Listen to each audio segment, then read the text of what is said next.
Hello everyone, एक बार फिर से स्वागत है आप सभी लोगों का आपके अपने चैनल जीएस बाय शुभा में। सो गाइस, कैसे हैं आप सभी लोग। मैं आशा करती हूँ आप सभी लोग बहुत ही अच्छे होंगे, एकदम स्वस्थ होंगे। तो चलिए गाइस, अब हम अपनी आज की पॉलिटी की क्लास पर आते हैं। सो जैसे कि आप लोग जानते ही हैं, पॉलिटी में अभी जो हमारा टॉपिक चल रहा है उसका नाम क्या है, मूल अधिकार, फंडामेंटल राइट्स। तो आज हमारे इस टॉपिक की 31वीं क्लास है। तो जिन्होंने पहली जो क्लासेस हुई हैं अब तक वो नहीं ली हैं, या फिर जो इस चैनल पर पहली बार विजिट कर रहे हैं, मेरी उन सभी से रिक्वेस्ट है, प्लीज़ एक बार आप पहली क्लासेस लीजिएगा। उसके बाद आज की जो क्लास है आपको और अच्छे तरीके से समझ आएगी। ठीक है, तो चलिए अब हम क्या करते हैं, अब हम अपनी आज की जो क्लास है उसको शुरू करते हैं। सो जैसे कि आप लोग जानते ही हैं, फंडामेंटल राइट्स के अंदर हमारे जो फंडामेंटल राइट चल रहा था, जिसके बारे में हम पढ़ रहे थे, वो हमारा चौथा फंडामेंटल राइट है, जिसको हम किस नाम से जानते हैं, धर्म की स्वतंत्रता के अधिकार से जानते हैं। तो टोटल आप लोग जानते ही हैं हमारे 6 फंडामेंटल राइट्स हैं, तो जिनमें से हम 3 कवर कर चुके हैं। अभी हमारा चौथा चल रहा है, जो कि आर्टिकल 25 से आर्टिकल 28 तक है। ठीक है, तो हमने आर्टिकल 25 को तो जान लिया था लास्ट क्लास में, कल की जो हमारी क्लास थी उसमें हमने जो हमारा आर्टिकल 25 है, तो हमें धर्म की स्वतंत्रता का जो अधिकार है उसमें हमें कौन से अधिकार प्राप्त हैं, हमने वो सारा कंप्लीट डिटेल में पढ़ लिया था।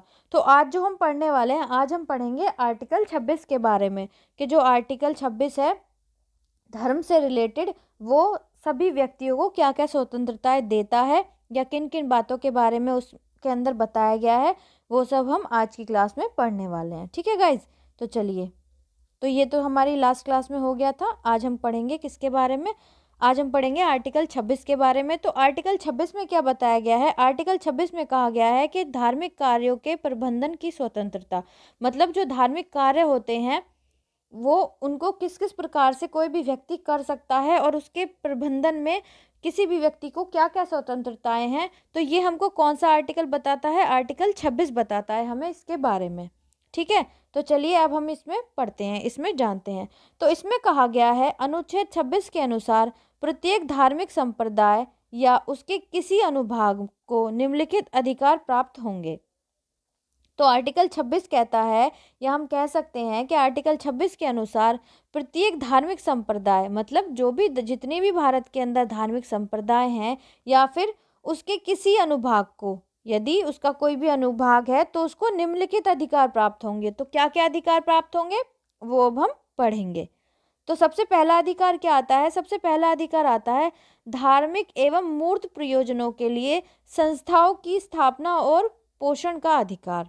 मतलब जो धार्मिक हैं या फिर मूर्त प्रयोजन हैं, उनके लिए संस्थाओं की स्थापना और पोषण का अधिकार, मतलब उसके लिए संस्थाओं की स्थापना कर सकते हैं, और पोषण वगैरह, मतलब जैसे हम कह सकते हैं जैसे लंगर वगैरह लगाते हैं या फिर भंडारा वगैरह, इस तरीके का अधिकार है, ये सब चीज़ें करने का अधिकार है। ठीक है, पहला हो गया। अब दूसरा क्या आता है, दूसरा आता है अपने धर्म विषयक कार्यों का प्रबंधन करने का अधिकार। मतलब इसका मतलब ये होता है कि जो भी व्यक्ति जिस भी धर्म का है, तो उसके धर्म के अंदर जो भी धर्म से रिलेटेड, धर्म के विषय में जो भी कार्य हैं, उनका प्रबंधन करने का अधिकार है। आर्टिकल 26 हमको ये बताता है। ठीक है, अगला अधिकार क्या है, अगला अधिकार आर्टिकल 26 देता है जंगम और स्थावर संपत्ति के सर्जन और स्वामित्व का अधिकार। मतलब जो जंगम और स्थावर संपत्ति है, तो उसका क्या है, उसके लिए उसको सर्जन करके उसका स्वामित्व करने का अधिकार है। मतलब जो पूजा पाठ के लिए इस तरीके की कोई भूमि है, या फिर कोई स्थान है, कोई मंदिर है, कोई मस्जिद है, कुछ भी है, तो उसके लिए क्या है, उस संपत्ति को क्या कर सकते हैं, अर्जन कर कर उसमें क्या है, स्वामित्व का अधिकार, मतलब उसमें सेवा, मतलब स्वामित्व का अधिकार है।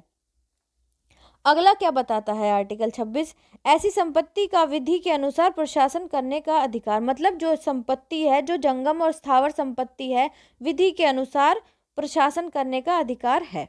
ठीक है, चलिए अब आगे क्या जानते हैं, आगे जानते हैं। आगे कहा गया है इसके अंदर अनुच्छेद 25 जहां व्यक्तिगत कार्यों सॉरी अनुच्छेद 25 जहां व्यक्तिगत अधिकारों की गारंटी देता है, वहीं अनुच्छेद 26 धार्मिक संप्रदाय या इसके अनुभागों को अधिकार प्रदान करता है।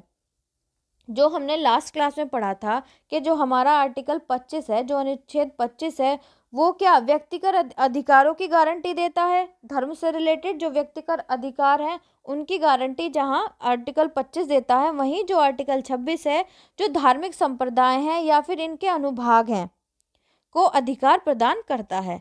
अगर हम दूसरे शब्दों में जाने तो दूसरे शब्दों में कहा गया है अनुच्छेद 26 सामूहिक धार्मिक रूप से अधिकारों की रक्षा करता है।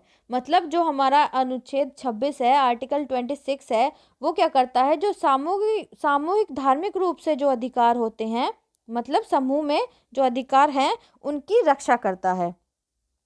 ठीक है, इतनी बात आपको क्लियर हो गई होगी।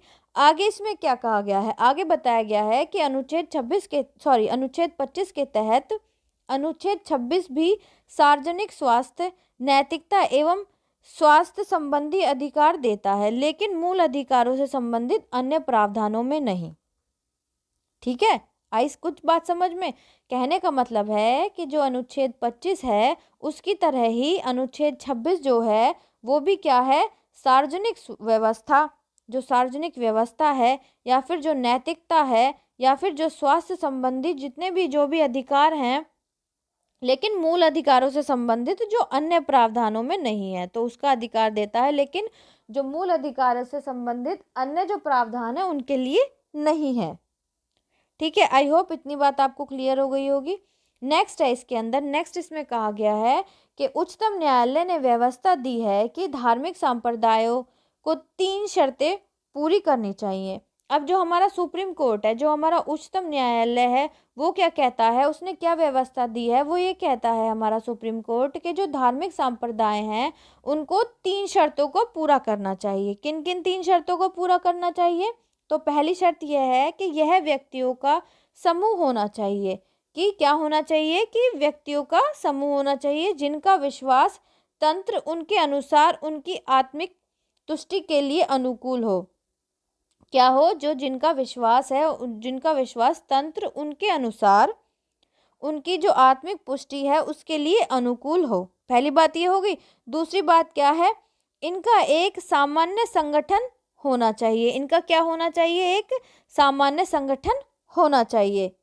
ठीक है, किसी भी धर्म का। आगे है तीसरी बात है कि इसका एक विशिष्ट नाम होना चाहिए। जो भी संगठन है उसका एक क्या होना चाहिए, एक विशिष्ट नाम भी होना चाहिए। तो ऐसी व्यवस्था कौन देता है या ऐसा करने के लिए कौन बोलता है, कि सुप्रीम कोर्ट जो है, जो हमारा उच्चतम न्यायालय है, जो हमारा सर्वोच्च न्यायालय है, वो ऐसी व्यवस्था करता है। आगे इसमें क्या कहा गया है, आगे इसमें कहा गया है कि उपरोक्त मामले के अंतर्गत उच्चतम न्यायालय ने व्यवस्था दी कि रामकृष्ण मिशन और आनंद मार्ग हिंदू धर्म के अंतर्गत धार्मिक संप्रदाय हैं। अब जो हमने अब पढ़ा है, जो हम अभी पढ़कर आ रहे हैं, तो उपरोक्त मामले के अंतर्गत क्या किया गया, क्या हुआ कि जो हमारा सुप्रीम कोर्ट है, जो हमारा उच्चतम न्यायालय है, उसने यह व्यवस्था दी कि जो रामकृष्ण मिशन है और जो आनंद मार्ग है, ये भी क्या है, तो ये इनको क्या किया गया, कि क्या कहा गया कि ये हिंदू धर्म के अंतर्गत धार्मिक संप्रदाय हैं। रामकृष्ण मिशन और आनंद मार्ग हिंदू धर्म के अंतर्गत क्या है, एक धार्मिक संप्रदाय है। ठीक है, तो ऐसा कौन कहता है, ऐसी व्यवस्था उपरोक्त जो हमने पढ़ा है उसके तथ्यों पर जो हमारा सुप्रीम कोर्ट है ऐसी व्यवस्था देता है या फिर ऐसा कहता है। साथ ही साथ सुप्रीम कोर्ट ने क्या कहा, उच्चतम न्यायालय ने यह भी कहा कि अरविंदो सोसाइटी धार्मिक संप्रदाय नहीं है। साथ ही साथ जो हमारा सुप्रीम कोर्ट है वो ये कहता है कि जो अरविंदो सोसाइटी है वो क्या है, वो क्या नहीं है, एक कोई धार्मिक संप्रदाय नहीं है।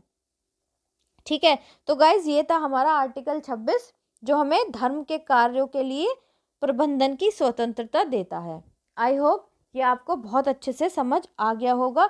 इसके अंदर किन किन बातों के बारे में बताया गया है वो भी आपको समझ आ गई होंगी। ठीक है, तो नेक्स्ट क्लास में हम क्या करेंगे, आर्टिकल 27 और आर्टिकल 28 के बारे में पढ़ेंगे। कंप्लीट में इनके बारे में भी डिटेल में जानेंगे। तो मैं आशा करती हूँ आज की क्लास आपको अच्छी लगी है और समझ आई है। अगर क्लास अच्छी लगी है, समझ आई है, प्लीज़ कमेंट में ज़रूर बताइएगा और वीडियो को लाइक भी ज़रूर कीजिएगा। और जो भी बच्चे जो फेसबुक चलाते हैं, इंस्टा चलाते हैं, व्हाट्सएप जो भी चलाते हैं, अपने इस अकाउंट पर इस क्लास को ज़्यादा से ज़्यादा बच्चों तक शेयर कीजिएगा ताकि और बच्चे भी इस चैनल पर जुड़ सकें और कंप्लीट डिटेल में जीएस पढ़ सकें। ठीक है, और इस चैनल का जो लिंक है उसको भी ज़्यादा से ज़्यादा बच्चों तक शेयर कीजिएगा। अगर आप इस चैनल पर नए हैं, पहली बार आए हैं, तो प्लीज़ चैनल को सब्सक्राइब ज़रूर कीजिएगा और बेल आइकन को भी प्रेस कीजिएगा, ताकि जब मैं वीडियो अपलोड करूं तो आप तक नोटिफिकेशन आ जाए और आप अपनी पढ़ाई को कंटिन्यू कर सकें। सो गाइज़, आज के लिए इतना ही। अब मिलते हैं नेक्स्ट क्लास में, तब तक के लिए थैंक यू वेरी मच।